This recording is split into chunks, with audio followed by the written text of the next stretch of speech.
Ayos mga idol at panibagong araw na naman tayo dito sa ating pritong manok business. Ayan, ang pinakita ko sa inyo kanina ay yung opening natin, ano, kung paano tayo nagsisimula. Ayan, ito, and then sa labas ng ating pwesto.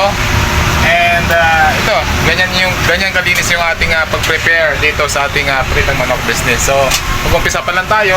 Ito pa lang naluto natin yung ating chicken skin, no?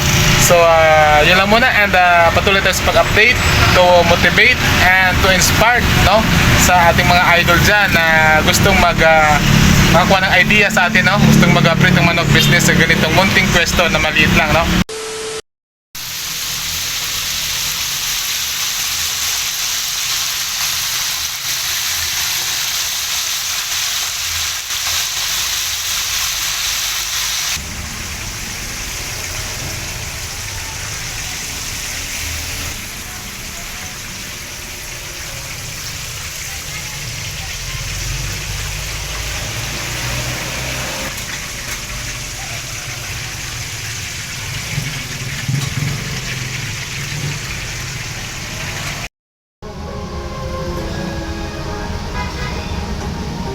Masabi mo, tayo lang hanggang wakas.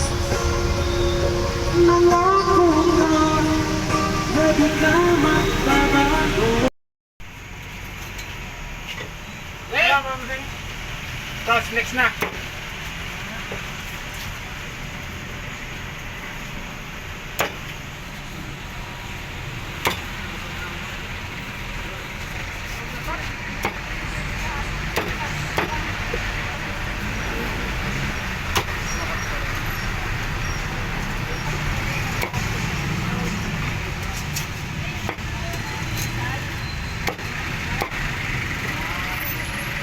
Like a Hellcat.